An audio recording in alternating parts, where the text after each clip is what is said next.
JKSSB VLW का paper जो भी हाल ही में पंचायत सेक्रेटरी का पेपर हुआ है, उसमें रीजनिंग के जो भी क्वेश्चन आते पेपर में आपके सामने ला रहा हूँ। रीजनिंग का पेपर आपके सामने आ रहा है। आप किसी भी एग्जाम की प्रिपरेशन कर रहे हो, अपकमिंग एग्जाम आपके आने वाले जेकेएसएसबी के कई सारे, आप चेक करना चाहते हो अपने प्रिपरेशन लेवल कैसा है, आप आज के वीडियो देखो, रीजनिंग का पेपर देखो पूरा और लास्ट में चेक करो आप कितना स्कोर कर पा रहे हो। तो स्टार्ट करते हैं आज के इस वीडियो को। अगर आपको पीडीएफ चाहिए, हमारे टेलीग्राम जेके लेटेस्ट इन्फो के नाम से टेलीग्राम है, वहां पर ये वाला पीडीएफ आपसे मैं शेयर कर दूंगा। पहला क्वेश्चन रीजनिंग वाले सेक्शन से देखने को मिल रहा है। अब इस क्वेश्चन की बात करेंगे, नंबर सीरीज का टॉपिक आपको देखने को मिल रहा है। यहाँ पे मैं देख रहा हूँ जब 66, 116, 198, इन सभी नंबर के बीच में कुछ गैप ज्यादा है नहीं। मतलब ऐसा नहीं हो रहा कि ये अभी 4 डिजिट के नंबर मुझे देखने को मिल रहे हैं, इतना बड़ा गैप है, नहीं है। मैं बेसिक डिफरेंस सीरीज लेके चलता हूँ। अगर मैं यहाँ पर ध्यान दूं 66 और 116 की बात करूंगा, इनके बीच में कितना गैप है। मतलब अगर 66 में मैं 50 ऐड करता हूं तभी 116 मेरे पास आएगा। 116 और 198 के बीच में कितना गैप है, 116 में कितना ऐड करूंगा तो 198 आ जाएगा। 4 20 70 74 82 मुझे ऐड करना पड़ेगा, ये मैंने ऐड कर दिया। 198 और 320 के बीच में कितना गैप है, 122 को गैप मुझे देखने को मिल रहा है। अब आगे कितना गैप होना चाहिए वो मुझे चेक करना पड़ेगा। अब इसको चेक करने के दो तरीके हैं। एक तो आगे आप डबल डिफरेंस लगा लो, फिर से डबल डिफरेंस सीरीज लेके चलो। दूसरा जिसमें आप जल्दी कर सकते हो वो क्या है, अगर मैं 50 की बात करूंगा, अगर मुझे स्क्वायर याद है तो पता है 7 का स्क्वायर 49 होता है, उसमें 1 ऐड करो 50 आ जाता है। 81 की बात करेंगे, 9 का स्क्वायर 81 होता है, 1 ऐड कर दो 82 आ जाएगा। 11 का स्क्वायर 121 होता है, उसमें 1 ऐड कर दो 122 हो जाएगा। तो पैटर्न बड़ा सिंपल सा है।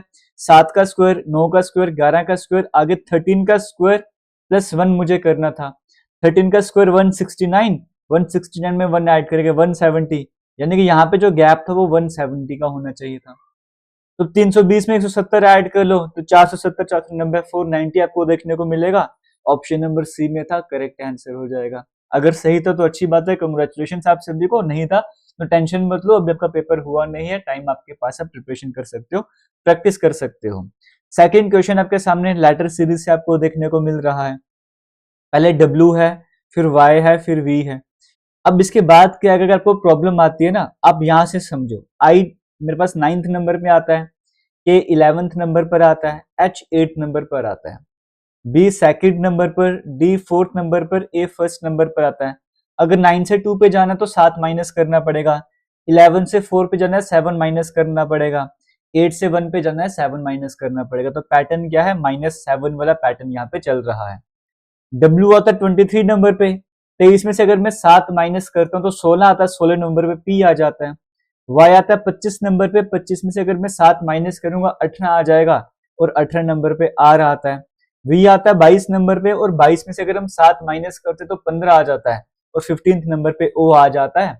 तो पी आर ओ यहाँ पे आपको देखने को मिल रहा है ऑप्शन नंबर ए में, वो यहाँ पर करेक्ट आंसर हो जाएगा। उम्मीद करता हूँ ये वाला कंसेप्ट भी आपको समझ आ गया होगा, यहाँ पर भी किसी तरह की प्रॉब्लम आपको नहीं आ रही होगी। चलते हैं थर्ड क्वेश्चन की तरफ। ये क्वेश्चन भी पेपर में आया हुआ था और आपको बोला था इसमें पैटर्न मिसिंग टर्म है जो आपको फाइंड आउट करनी है। ये क्वेश्चन मार्क के बाद क्या आ जाएगा, isobar, arrest, state, tea pot, alter, आगे क्या आ जाएगा, 4 तरह के ऑप्शन भी देखने को मिल रहे हैं। अब जो पहली बार प्रैक्टिस वगैरह कर उनको मैं पैटर्न बताऊं, पे पैटर्न क्या फॉलो हो रहा है। अगर किसी को डिफिकल्टी आ रही है 2 सेकंड में आपको समझ आ जाएगा। अगर आप यहाँ पर ध्यान दो आइसोबार में, तो आइसोबार के एंड में क्या है, ए आर, और जो नेक्स्ट वर्ड है वो किसे स्टार्ट हो रहा है, ए आर से ही स्टार्ट हो रहा है। अरेस्ट के लास्ट में एस टी है, और जो नेक्स्ट वर्ड है वो एस टी से स्टार्ट हो रहा है। यहाँ के लास्ट में टीई है तो स्टार्ट टीई से हो रहा है। यहाँ पे लास्ट में ओटी है तो स्टार्ट ओटी से हो रहा है। लास्ट में ई आर है तो स्टार्ट ई आर से होना चाहिए, और ऐसा मुझे ऑप्शन नंबर सी में देखने को मिल रहा है, वो यहाँ पर करेक्ट आंसर हो जाएगा।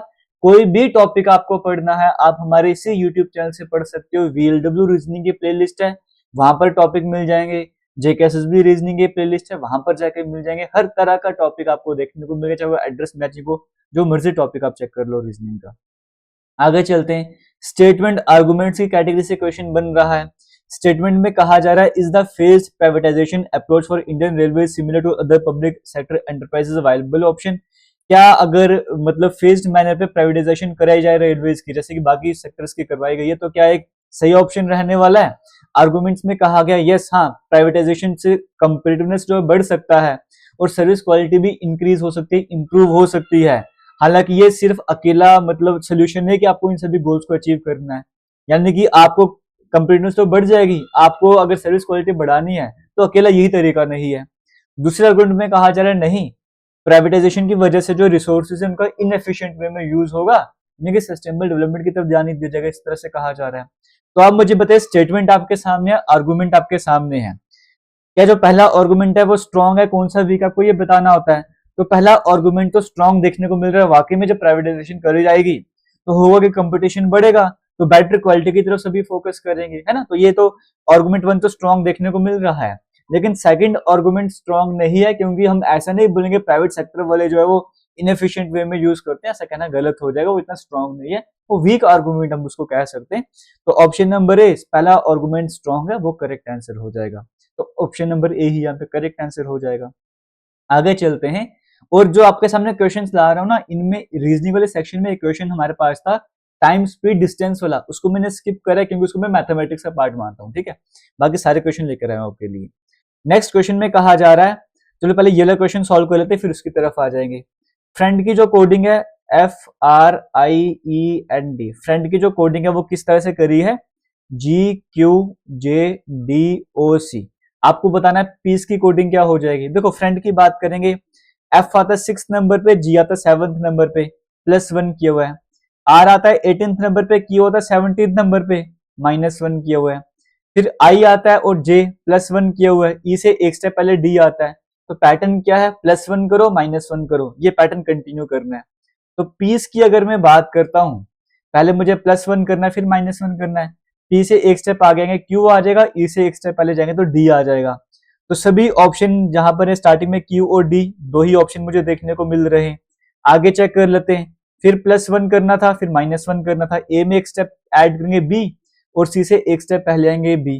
तो कौन सा ऑप्शन जिसके स्टार्टिंग में क्यू डी बी बी, ऐसा मुझे एक ही ऑप्शन देखने को मिल रहा है, ऑप्शन नंबर डी, वो मेरे पास यहाँ पे करेक्ट आंसर हो जाएगा।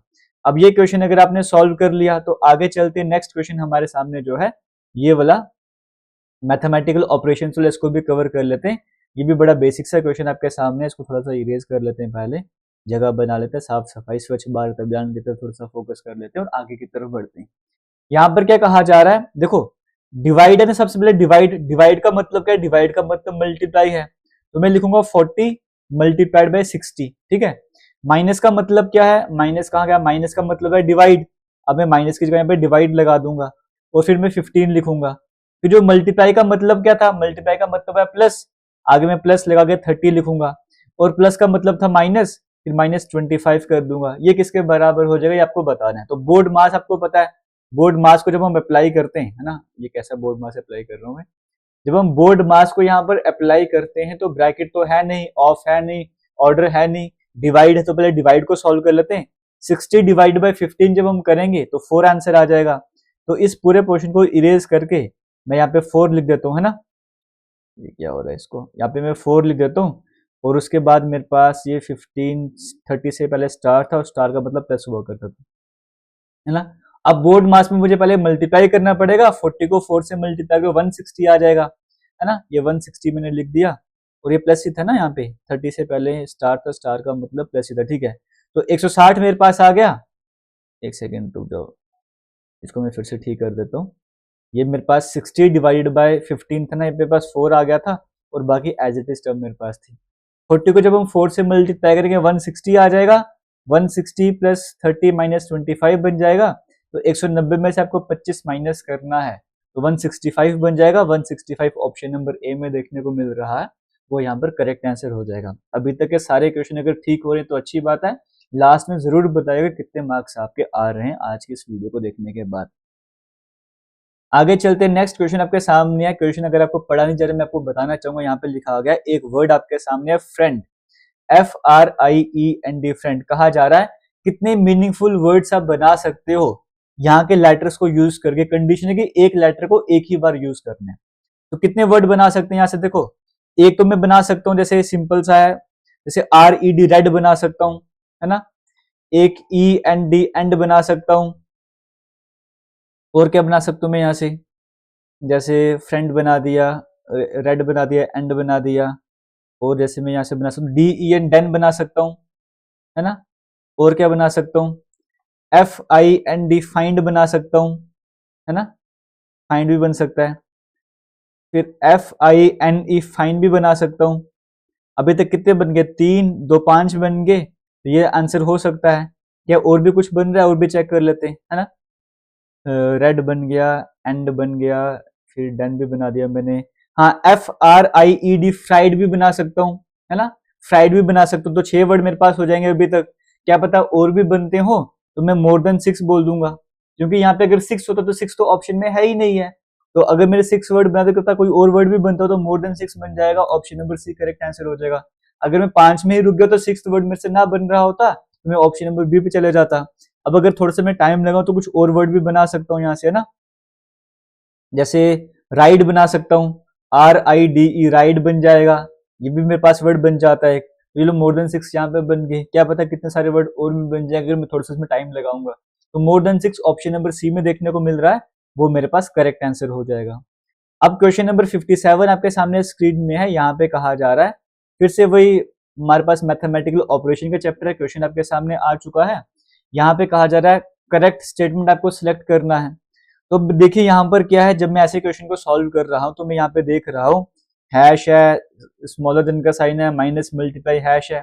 यहाँ पर हैश हैश 2 बार रिपीट हो रहा है। यहाँ पर अगर मैं हैश हैश की बात करूँ 2 बार रिपीट हो रहा है, प्लस प्लस 2 बार रिपीट हो रहा है ना। यहाँ पर इस तरह से ग्रेटर देन का साइन 3 बार रिपीट हो रहा है। तो मैं जनरली ये अप्रोच फॉलो करता हूँ, जहाँ पे एक ही साइन 3 बार यूज हो रहा हो ना, मैं उसको ट्राई करके देखता हूँ, क्योंकि थोड़ा इजी बन जाएगा, क्योंकि डिफरेंट डिफरेंट ऑपरेशन नहीं लगाने पड़ेंगे, एक ही तरह का साइन मुझे 3 बार देखने को मिल रहा है सी वाले ऑप्शन में। तो मैं पहले सी वाले ऑप्शन को ही ट्राई कर लेता हूँ। तो ग्रेटर देन का मतलब होता है प्लस, तो 9 ग्रेटर देन की जगह प्लस लगा दो, 5 ग्रेटर देन की जगह प्लस लगा दो, 4 लिख दिया। माइनस का मतलब यहाँ पे इसने क्या बताया है, माइनस का मतलब होता है इक्वल्स टू, फिर इक्वल्स टू लगा दो, फिर 18 लिख दो। प्लस का मतलब यहाँ पे बताएगा, प्लस का मतलब डिवाइड होता है, डिवाइड लगा दो, फिर 9 और ग्रेटर देन का मतलब प्लस था। ये मैंने इसलिए सिलेक्ट किया सबसे पहले क्योंकि मुझे एक ही साइन 3 बार रिपीट होता हुआ दिखाई दे रहा था, तो मुझे लगा इजी बन जाएगा, इसलिए ट्राई कर रहा हूँ। वरना अप्रोच क्या रहती है, पहले ऑप्शन डी ट्राई कर लो, फिर ऑप्शन नंबर ए ट्राई कर लो। ऐसे जब मैं इसको सॉल्व करूंगा 9 प्लस 5 14, 14 प्लस 4 यहाँ पे 18 बन रहा है। दूसरी तरफ 18 डिवाइडेड बाय 9 जब मैं करूंगा 2 बन जाता है, 2 और प्लस 16 18 बन जाएगा।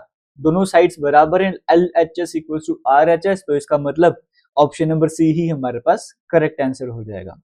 आगे चलते नेक्स्ट क्वेश्चन की बात करेंगे। यहाँ पे कहा जा रहा है 49 का रिलेशनशिप 2400 के साथ है, तो 59 का किसके साथ हो जाएगा। अगर आप 49 का स्क्वायर निकालते हो तो वो होता है 2401, तो 49 के स्क्वायर में से 1 माइनस किया हुआ है ना, ये पैटर्न मेरे पास था। वैसे 59 का स्क्वायर, अब देखो जिनको स्क्वायर करने में प्रॉब्लम आती है तो वो एक शॉर्टकट तरीका आपको बता रहा हूँ, हालांकि क्या पता आपको ये इजी लगे ना लगे। मल्टीप्लीकेशन का तरीका ये वाला, वो आपको मैं सिखाने की कोशिश कर रहा हूँ। 59 को 59 से मल्टीप्लाई करना है ना, तो पहले आप इन वाले नंबर को मल्टीप्लाई करो, 9 को 9 से मल्टीप्लाई करो 81, 1 लिख दो, 8 यहाँ पे रख दो साइड में। अब इनको क्रॉस मल्टीप्लाई करके प्लस करना होता है। 9 को 5 से क्या 45, 45 प्लस 45 90, 90 में ये 8 ऐड कर दो, 98 बन जाएगा, 8 मैंने लगा दिया, 9 कैरी बन जाएगा। अब इनको मल्टीप्लाई करना है, 5 को 5 से क्या 25, 25 प्लस 9 के जगह 34, तो 3481 मेरे पास आंसर आ जाएगा। लेकिन जो स्क्वायर होता था उसमें से 1 माइनस करना पड़ता था, यानी कि 3480 एग्जैक्ट मेरे पास आंसर आना चाहिए, वो ऑप्शन नंबर ए में देखने को मिल रहा है, करेक्ट आंसर हो जाएगा। आगे चलते हैं, नेक्स्ट क्वेश्चन की तरफ चलते हैं। और आपको बताना चाहूंगा, अगर आपको रीजनिंग में फिर भी प्रॉब्लम आती है ना, लेटेस्ट पैटर्न बिल्कुल जीरो लेवल से एक फ्रेश वे में दोबारा से स्टार्ट करना चाहते हो, तो defence and SSC exam YouTube channel है हमारा, डिफेंस एंड एसएससी एग्जाम वाला। वहां पर रीजनिंग की फ्रेश क्लासेस स्टार्ट हो चुकी हैं, नंबर सीरीज से स्टार्ट किया था, कोडिंग डिकोडिंग करवाया, आपको मैं पैटर्न वाइज करवा रहा हूँ प्रीवियस ईयर क्वेश्चन के साथ। तो वहां पर जाके वीडियोस देख सकते हो आप। अगर आप वहां पर जाके वीडियोस देखोगे, आपके रीजनिंग के सारे कंसेप्ट क्लियर हो जाएंगे, फिर कोई भी एग्जाम होगा आप उसको आराम से क्रैक वगैरह कर सकते हो। रीजनिंग के सेक्शन की पर्टिकुलर में बात कर रहा हूँ। नेक्स्ट क्वेश्चन आपके सामने है, ये शेप आपको बताने क्या हो जाएगा। देखो अगर आपको इस वाले पैटर्न से यहां पर जाना, तो आपको समझ आ रहा है ना, ऐसे टिल्ट किया हुआ है, इस फिगर को 45 डिग्री से टिल्ट कर दिया हुआ है, तभी वो डबल कर दिया है, वो डार्क को जैसे डार्क एक पोर्शन था उसको मतलब खाली करके पोर्शन कर दिया हुआ है। यहाँ पर भी जब इसको मैं टिल्ट करूंगा 45 डिग्री से, ये जो सेंटर वाला एरो मेरे पास कुछ ऐसे बन जाएगा और बाकी जो है वो इस तरह से बन जाएंगे, और इसको डबल भी करना पड़ेगा। ऐसा मुझे ऑप्शन नंबर सी में देखने को मिल रहा है। Option number C correct answer हो जाएगा। और अगर आप जेकेपी एसआई की तैयारी कर रहे हो तो जेकेपी एसआई का कोर्स हमारी एप्लीकेशन पर भी अवेलेबल है, जहाँ पर रीजनिंग का पोर्शन जो 99% कंप्लीट हो चुका है, वहां पर जाकर रीजनिंग की प्रैक्टिस के वीडियोस देख सकते हो, प्रैक्टिस टेस्ट भी अपलोड करेंगे वो भी देख सकते हो, साथ ही साथ मैथ की भी वीडियोस अपलोड करी गई, कंप्यूटर की भी अपलोड करी गई है, कई सारे सेक्शन की और भी वीडियोस अपलोड करी है, वहां पर जाकर उसकी तैयारी कर सकते हो। डिस्काउंटेड प्राइस में वो कोर्स आपको मिलेगा। यहाँ पे कहा जा रहा है कि आपके सामने वर्ड दिए गए, आपको जो ऑड आपको देखने को मिल रहा है, आपको बताना कंजक्चर है, समाइज है, स्पेकुलेट है, टेरिबल है। जो ऑप्शन नंबर ए, बी और सी है, इन तीनों का मतलब क्या हो जाएगा? इन तीनों का मतलब जैसे स्पेकुलेट सब समझ सकते हो कि आपका मतलब हो जाएगा कि आप कुछ ओपिनियन बना रहे हो, है ना, कुछ आपके पास एविडेंसेस हैं या कम है ज्यादा है, बट आप एक ओपिनियन बना रहे हो, एडवाइस दे रहे हो इस तरह से, तो टेरिबल हो जाएगा। इन सब सबसे अलग टेरिबल भयंकर टाइप का हो जाएगा, मतलब इन सब से बिल्कुल डिफरेंट है, आपको वही बताना था। Option number D correct answer हो जाएगा। यहाँ पर आपका इंग्लिश का वोकैबुलरी सेक्शन काम आ रहा था। आगे चलते नेक्स्ट क्वेश्चन में कहा जा रहा है कौन सा पेयर है जो इस ग्रुप को बिलोंग नहीं करता।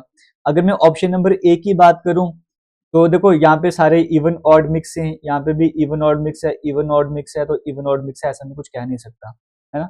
यहाँ से मैं बता नहीं पा रहा कि एग्जैक्टली आंसर क्या हो जाएगा। अगर मैं बात करूंगा यहाँ पे ऑप्शन नंबर ए की, अगर मैं जैसे तो नॉर्मली हम सम करते हैं यहाँ पे, इन तीनों का अगर मैं सम करूंगा तो 10 + 9 19, 19 + 7 26, 26 सम आ रहा है। यहाँ पर अगर मैं करूंगा 13 7 20, 20 30 50 56 मेरे पास सम करके आ रहा है। यहाँ पर 25 10 35 और 5 40 40 मेरे पास सम यहाँ पर आ रहा है। और यहाँ पर अगर मैं करूंगा तो 16 4 20 24 1 25 35 मेरे पास सम आ रहा है। तो सब जगह इवन सम आ रहा था, बट यहाँ पर ऑड आ रहा है, तो मैं बोलूंगा option number D correct answer हो जाएगा। तो इस तरीके से मैं इसका जो आंसर है वो बता सकता था। बाकी एक और पैटर्न क्वेश्चन देखने से मुझे समझ आ रहा है, इसके अकॉर्डिंग डी आंसर आ रहा है, वो क्या है? इस वाले सेट में 2 ऑड नंबर हैं, यहाँ पर भी 2 ऑड नंबर, यहाँ पर भी 2 ऑड नंबर, बट यहाँ पे सिर्फ एक ही ऑड नंबर है और 2 इवन नंबर है। ये इस तरीके से भी जो ऑप्शन नंबर डी है वो थोड़ा अलग था, वो हमारे पास करेक्ट आंसर हो सकता है। क्वेश्चन नंबर 62 में कहा जा रहा है 3 डिपार्टमेंट है कॉलेज में, एक है फिजिकल साइंस वाला, एक है ह्यूमैनिटीज वाला और एक है कॉमर्स वाला। जो फिजिकल साइंस डिपार्टमेंट है उसमें 125 स्टूडेंट्स हैं। Number of students in humanities department, जो ह्यूमैनिटी डिपार्टमेंट के स्टूडेंट्स हैं वो 1/5 है फिजिकल साइंस का। तो 1/5 फिजिकल साइंस का मतलब क्या? 125 का 1/5 निकालना है, तो 25 मेरे पास आंसर आ जाएगा। इसका मतलब 25 बचे ह्यूमैनिटीज में आपको देखने को मिलते हैं। उसके बाद कहा जा रहा है कॉमर्स डिपार्टमेंट की बात करेंगे, इसमें 20 स्टूडेंट्स लेस हैं than the total number of students in physical science and humanities department. यानी कि इन दोनों के अगर मैं सम करूंगा जितने बच्चे बनते हैं उसमें से 20 बच्चे कम है कमर्शियल डिपार्टमेंट में। इनका सम करने पर 150 बनता है, और 150 में से अगर मैं 20 माइनस करूंगा 130 बच्चे जो है वो कॉमर्स वाले डिपार्टमेंट में देखने को मिलेंगे। तो what is the total number of students studying in 3 departments, इन तीनों डिपार्टमेंट में कितने बच्चे पढ़ रहे हैं? तो 150 ये हो गए थे, तो 130 यहाँ पर हो जाएंगे, तो 280 आपको देखने को मिल रहा है, 280 आपको ऑप्शन नंबर बी में देखने को मिलेगा, वो यहाँ पर करेक्ट आंसर हो जाएगा। आगे चलेंगे, अगर आप चाहते हो ना बाकी सेक्शन भी आपको कवर करवाया जाए, ये बाकी और कोई पेपर आपको लगता है पेपर जेकेएसएसबी का रिसेंटली हुआ है इसका येलो सेक्शन सॉल्व करवा दिया जाए, आप मुझे वो पेपर भेज दो, मैं सॉल्व करवा दूंगा। इंस्टाग्राम हमारा जेके लेटेस्ट इन्फो के नाम से, वहां पे कांटेक्ट कर सकते हो। 3 डिफरेंट पोजीशन डाइस की बताई गई हैं, तो 3 के अपोजिट क्या हो जाएगा? 3 मुझे इसमें देखने को मिल रहा है। अगर मैं इस और इस क्यूब की हेल्प लूंगा तो 6 कॉमन है। आपको पैटर्न मैंने क्या सिखाया, अगर आप वीडियोस देखोगे जो कॉमन है तो उसको लिखो, फिर क्लॉकवाइज घूमो, जैसे क्लॉकवाइज घूमोगे तो 613 बनेगा, आपने 613 लिख दिया है ना, क्लॉकवाइज घूमने पे आपने 613 लिख दिया। यहां से जब आप क्लॉकवाइज घूमोगे तो 625 आ जाएगा, 625, 3 का अपोजिट 5 आ गया, option number D correct answer हो जाएगा। अगर आप इसकी हेल्प लेते हो तो 1 कॉमन हो जाएगा, 1 से क्लॉकवाइज घूमोगे तो 154 हो जाएगा, और यहाँ से क्लॉकवाइज घूमोगे तो 136 हो जाएगा, 5 के अपोजिट में 3 आ गया, तो सेम वही चीज आपके पास आ रहा है, तो option number D correct answer हो जाएगा। तो जैसे मर्जी कर लो, करेक्ट आंसर आपका आ ही जाएगा। आगे चलते नेक्स्ट क्वेश्चन की बात करेंगे। यहाँ पे कहा जा रहा है in a class of 40 students, 40 students की क्लास है, 20 हैव चूजन मैथमेटिक्स, 20 ने मैथमेटिक्स सिलेक्ट कर रहा है, और 15 have chosen mathematics but not biology, 15 ने मैथमेटिक्स तो लिया लेकिन बायोलॉजी को नहीं लिया। If every student has chosen either mathematics और बायोलॉजी और बोथ, अगर हर एक स्टूडेंट ने या तो मैथमेटिक्स चुना या बायोलॉजी, ये दोनों सिलेक्ट किए हैं, find the number of students, उन स्टूडेंट्स का नंबर बताओ जिन्होंने वो दोनों मैथ भी सिलेक्ट किया और बायोलॉजी भी सिलेक्ट किया। अब यहाँ पर देखिए इस क्वेश्चन को डायग्राम की हेल्प से करते हैं, क्योंकि ये हम इसको मैथमेटिक्स में भी करते हैं, लेकिन इसको भी हम यहाँ पे कवर करने जा रहे हैं। लेकिन इसको क्या हो गया अभी, अच्छा ठीक है, देखो इसको कैसे सॉल्व करना है। 40 स्टूडेंट्स की क्लास है, ये मैं मैथमेटिक्स के बना देता हूँ और ये मैं बायोलॉजी के बना दूंगा, ठीक है। और इसको सेंटर में कॉमन पोर्शन आपको देखने को मिलेगा। इन्होंने कहा कि 40 स्टूडेंट्स है टोटल, 20 बच्चों ने मैथ चुना, जो मैथ चुना वो 20 बच्चों ने चुना। 15 हैव चूजन मैथमेटिक्स, और 15 बच्चे, 20 ने तो मैथ सिलेक्ट किया ही किया, लेकिन 15 ऐसे हैं जिन्होंने मैथमेटिक्स सिलेक्ट किया लेकिन बायोलॉजी सिलेक्ट नहीं किया। मतलब 15 स्टूडेंट ऐसे हैं जो सिर्फ और सिर्फ मैथमेटिक्स के सर्कल के अंदर आ रहे हैं, उनका बायोलॉजी से कोई रिलेशनशिप नहीं है। तो मैथ में टोटल 20 बच्चे थे, अगर 15 वो हैं जिन्होंने सिर्फ मैथ लिया है, तो बाकी 5 बच्चे भी तो मैथ वाले थे ना। इसका मतलब ये 5 बच्चे वो रहे होंगे, ये 5 बच्चे वो हैं जिनका मैथ भी है और बायो भी है, क्योंकि मैथमेटिक्स से 20 थे, इन 20 में से सिर्फ मैथमेटिक्स वाले 15 थे, तो बाकी 5 मैथमेटिक्स वाले कहाँ होंगे, ये वो हैं बाकी 5 जो मैथ तो था ही था लेकिन बायोलॉजी भी था। अब टोटल 40 बच्चे हैं, 20 बच्चे तो ये हो गए, तो 20 बच्चे यहाँ पे रहे होंगे जिनका सिर्फ बायोलॉजी रहा होगा। तो आपको बोला find the number of students, वो स्टूडेंट्स बताओ जिनका मैथमेटिक्स भी रहा बायो भी रहा। आपने बता देते 5 ही बच्चे हैं जिनका मैथमेटिक्स भी रहा बायो भी रहा, तो ऑप्शन नंबर ए में देखने को मिल रहा है, वो यहाँ पर करेक्ट आंसर हो जाएगा। आगे चलते हैं, क्वेश्चन 65 आपके सामने कहा जा रहा है, a triangular sheet of paper has been folded. Triangular sheet, फिर से वो पेपर फोल्डेड वाला क्वेश्चन आ गया। देखो यहाँ पर क्या है, जब आप इस पोर्शन को ओपन करोगे ना, यहाँ तक लेके जाओगे ना, यानी कि आपको इसको ऊपर की तरफ खोलना है ना, जब इसको ऊपर की तरफ ओपन करोगे तो होगा क्या हमारे पास, जैसे यहाँ पर जो ये, अगर मैं इस पोर्शन की बात कर रहा हूँ, ये वाले पोर्शन की मैं बात कर रहा हूँ, है ना, ये ट्रायंगल मेरे पास है, जो ये वाला डॉट है जैसे ओपन करूंगा ऊपर की तरफ चला जाएगा, और ये वाला डॉट यहाँ कहीं पर बन जाएगा। फिर जब इसको मैं इस तरफ लेके जाऊंगा तो ये सेम टू सेम फिगर की मिरर इमेज मेरे पास बन जाती है एक तरीके से, ये डॉट यहाँ पे था और ये डॉट यहाँ पर चला जाएगा। फिर जब इसको ऊपर की तरफ मुझे खोलना है ना, अभी तक मेरे पास फिगर क्या बन चुकी है, ये फिगर मेरे पास बन चुकी है अभी तक, है ना, ये है और मेरे पास ये भी है और ये भी है, नहीं सॉरी एक सेकंड, इसको दोबारा से बनाना पड़ेगा। अब इसका ऐसा ना कि अगर आप पहली बार समझ रहे हो तो मैं आपको 1 मिनट के अंदर कंसेप्ट समझा नहीं सकता, लेकिन थोड़े से कंसेप्ट अगर आपके क्लियर हैं, अगर आपने पढ़ा है तो आपको क्लियर हो जाएगा पूरे में क्या समझाने की कोशिश कर रहा हूँ। पहले जो फिगर मुझे सबसे जो बेसिक फिगर है, वो बेसिक फिगर जो अगर मैं यहाँ पे बनाऊंगा वो कुछ इस तरह से, उसके यहाँ पे भी एक सर्कल है, यहाँ पर भी सर्कल है। इसको जब मैं यहाँ पे ऐसे ना फोल्ड करके ये वाली फिगर बनी, मुझे दोबारा ऊपर की तरफ जाना पड़ेगा। जब ऊपर की तरफ जाना पड़ेगा तो होगा कि ये वाला सर्कल यहाँ पर आ जाएगा, और जो ये वाला सर्कल है वो कुछ यहाँ पे इसके पास बन जाएगा वो वाला भी, क्योंकि कॉर्नर ना ट्राइंगल है ना, एग्जैक्टली ऊपर तो बनेगा नहीं, वो यहाँ पर चला जाएगा। तो ये वाला था ये ऊपर चला जाएगा और ये वाला सर्कल यहाँ पे चला जाएगा। तो मतलब जो आपकी फिगर बनेगी एक स्टेप पहले, वो फिगर कैसे बनेगी, उसमें जो नीचे सर्कल पे वो था ही था, इसके ऊपर दूसरा सर्कल भी आ जाएगा। अब जब आप इस फिगर को इस साइड राइट साइड लेके जाओगे तो होगा क्या, ये वाला पोर्शन ऐसे था, एज इट इज जगह मिरर इमेज बन जाती है। अब इससे पहले एक स्टेप से पहले आपको इसको ऊपर की तरफ ले जाना, जब ऊपर ले जाओगे ये दो चीजें ऊपर की तरफ चल जाएंगी, लेकिन ट्राइंगल पर कॉर्नर है, ये मीट करके इधर कॉर्नर में चली जाएंगी। तो ऐसी फिगर मुझे देखने को मिलेगी, 4 सर्कल ऊपर की तरफ आ जाएंगे। ऐसा मुझे ऑप्शन नंबर बी में देखने को मिल रहा है। तो पेपर फोल्डिंग में अगर आपको कंसेप्ट समझ नहीं आता ना, एक बार वीडियोस देख लेना, फिर आपको कंसेप्ट समझ आ जाएगा कैसे वाला करेक्ट आंसर है। बट जिनको थोड़ा बहुत आइडिया था उनको समझ आ गया होगा। क्वेश्चन नंबर 66 में कहा जा रहा है, which of the following piece will fit in the figure given below. इनमें से कौन सा ऑप्शन इसमें फिट हो जाएगा। कई बार क्वेश्चन में कंडीशन दी होती है, आप उसको रोटेट नहीं कर सकते, कुछ ऐसा नहीं है, लेकिन आप रोटेट वगैरह कर सकते हो ना। तो अगर आप देखो किसी भी फिगर की तरफ ध्यान दो, लेकिन अगर आपको मैं डायरेक्ट ऑप्शन नंबर डी की तरफ लेके जाऊं, है ना, तो देखो अगर इसको मैं एक बार टिल्ट करूंगा, यानी कि एक बार टिल्ट करने का मतलब है मैं आपको बोल रहा हूं ये वाला पोर्शन इसको ऐसे लेकर आओ, यानी कि ये वाला पोर्शन ऐसे फिट कर लो। लेकिन मैं आपको बोल रहा हूं एक और बार इसको क्लॉकवाइज टिल्ट कर लो, एक और बार जब आप इसको क्लॉकवाइज टिल्ट कर लोगे उसके बाद क्या हो जाएगा। ऐसा क्यों बोल रहा हूं, क्योंकि देखो मैंने यहाँ पे देखा ना, एक ये पोर्शन है, ये पोर्शन इसमें फिट हो सकता है, और ये वाला पोर्शन अगर किसी तरह से मैं इसमें एडजस्ट करूं तो कहानी बन जाएगी, बात बन जाएगी। इसको अगर मैं 2 बार क्लॉकवाइज घुमाता हूँ, 90 डिग्री करके 180 डिग्री करके घुमा देता हूँ, तो मेरे पास फिगर कुछ इस तरह से बनेगी ना। ये जो पोर्शन है वो नीचे की तरफ आ गया होगा, तो ये वाला पोर्शन मुझे दिख रहा है ना, ये ऐसे जाके, तो ये कुछ ऐसे जाके कुछ ऐसे बन गया होगा, बाकी पोर्शन बस ऐसे बन जाएगा। अब इसको अगर मैं फिट करना चाहूँ, इसको अगर उठा के यहाँ पर लेके जाऊंगा ये पोर्शन इसके ऊपर आ जाएगा और ये पोर्शन इसके बीच में चला जाएगा, और बाकी तो ऐसे है ही है बिल्कुल राइट वे में। इसका मतलब ऑप्शन नंबर डी इसके बीच में आ जाएगा, तो ऑप्शन नंबर डी हमारे पास करेक्ट आंसर हो जाएगा। क्वेश्चन 67 में फिर से वही है, पेपर फोल्डिंग वाला केस है। जब इसको एक स्टेप पीछे की तरफ लेके जाएंगे तो देखो हमारे पास क्या है, ये वाला पोर्शन हमारे पास है सेंटर में, और ट्राइंगल है। जब हम ओपन करेंगे तो ट्राइंगल दोबारा से ऐसे हो जाएगा और ये वाला पोर्शन ऐसे हो जाएगा, है ना। फिर इसको ऊपर भी ले जाना, नीचे भी ले जाना है। जब इसको ऊपर भी ले जाऊंगा तो ये सेम पोर्शन ऊपर भी आएगा, है ना, ये सेम पोर्शन ऊपर भी आएगा, ये सेम पोर्शन नीचे भी आएगा।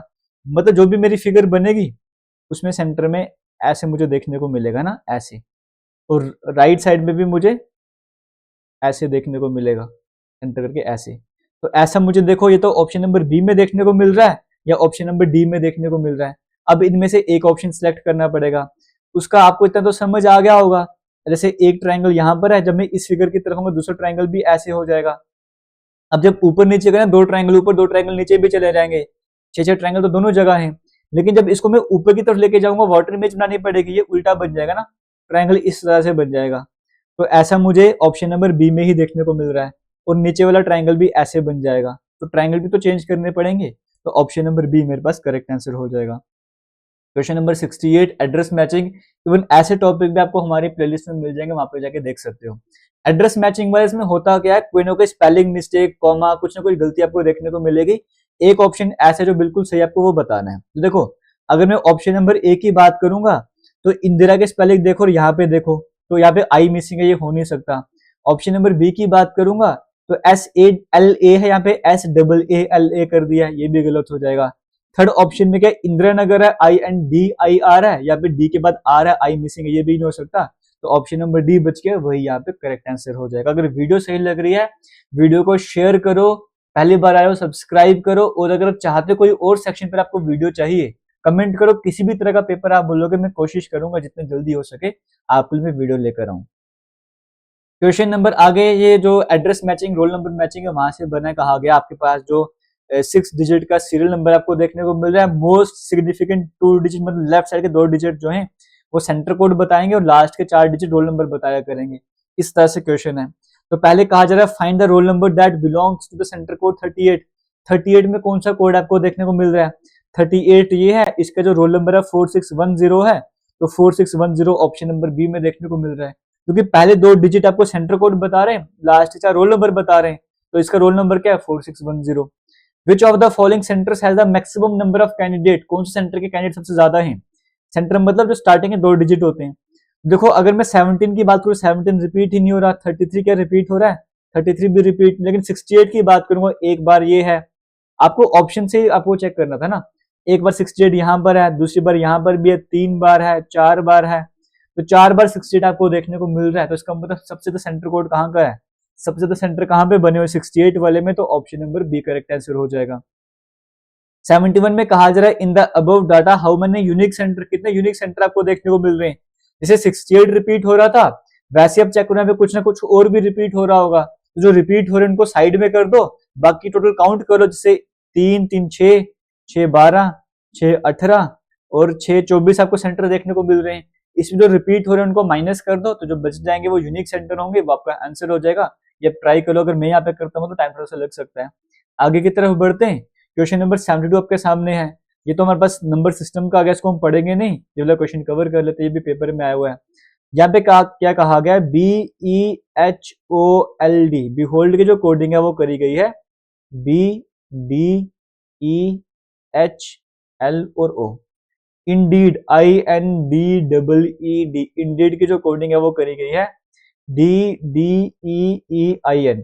अब आपको पता है बिहोल्ड है, यहाँ पे बिहोल्ड लिखा हुआ है, इंडीड का इंडीड लिखो, वर्ड्स को आगे पीछे करा हुआ है, लेकिन किस पैटर्न में करा हुआ है एक बार आप वीडियो को पॉज करके ट्राई कर लो। बाकी मैं बता दूं पैटर्न यहाँ पे क्या लगा है। बी आता है सेकंड नंबर पे, ई आता है 5th नंबर पे, एच आता है 8th नंबर पे, ओ 15th नंबर पे, एल 12th नंबर पे, डी 4th नंबर पे। क्लियर हो गया यहाँ पर। और इंडीड की बात करेंगे, आई आता है 9th नंबर पे, एन आता है 14th नंबर पे, डी आता है 4th नंबर पे, ई 5th नंबर पे, ई 5th नंबर पे, डी 4th नंबर पे। यहाँ पर क्या क्या हुआ है, असेंडिंग ऑर्डर में किया हुआ है। जैसे सबसे पहले 2 आता है ना, आप 2 लिखो, 2 के बाद इनमें से क्या आएगा, 4 आएगा, फिर 5 आएगा, फिर 12 आएगा, फिर सॉरी पहले 2 आएगा, 2 वाला लिख दिया, उसके बाद 4th वाला आएगा, फोर्थ वाला लिख दिया जो फोर्थ नंबर पे आता है, फिर 8 नंबर वाला लिख दिया, फिफ्थ नंबर वाला लिख दिया, फिर 8 नंबर वाला लिख दिया, फिर 12th नंबर, फिर 15th नंबर वाला लिख दिया।